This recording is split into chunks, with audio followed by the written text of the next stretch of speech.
हम आपके माध्यम से एलजी सरकार को ये अपील करते हैं कि ये ओल्ड पेंशन को रिस्टोर किया जाए। ये आज ही के दिन 1 जनवरी 2010 में अब्दुल्ला गवर्नमेंट ने इसको लागू किया था बिना स्टेक होल्डर्स को कंसल्ट किए।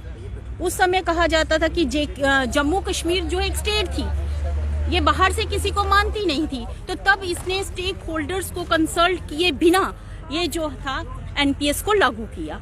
और अगर उमर अब्दुल्ला साहब आपने लागू किया तो आप खुद क्यों वंचित रहे?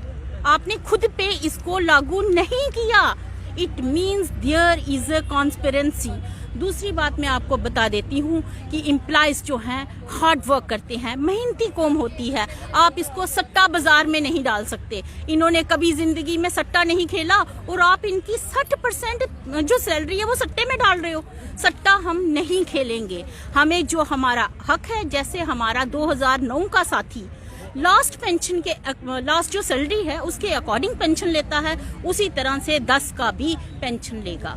60 साल के बाद आप हमें इस तरह से खज्जल करोगे, हमारे साथियों को खज्जल करोगे, ये हम किसी भी तरह से जो है इसको हम बर्दाश्त नहीं करेंगे। और हमारा एक ही नारा है, NPS go back, go back, go back. आखिर में आपसे जुड़ना चाहेंगे और जानना चाहेंगे क्या कुछ मांग एलजी साहब से करेंगे? हम एलजी साहब से यही मांग करना चाहते हैं कि जो हमें भी ओल्ड पेंशन चाहिए बाकियों की तरह। अगर ये इतना ही अच्छा कानून है तो ये फिर जो बाकी एमएलएज वगैरह हैं उनके लिए भी होना चाहिए। सिर्फ हमारे लिए क्यों? हम गरीब लोग हैं, छोटे मुलाजिम हैं, ये सिर्फ हमारे लिए ही क्यों?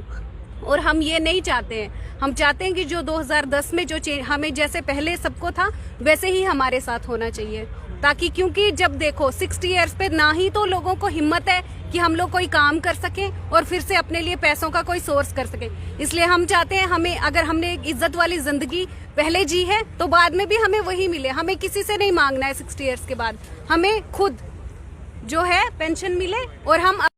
शुक्रिया।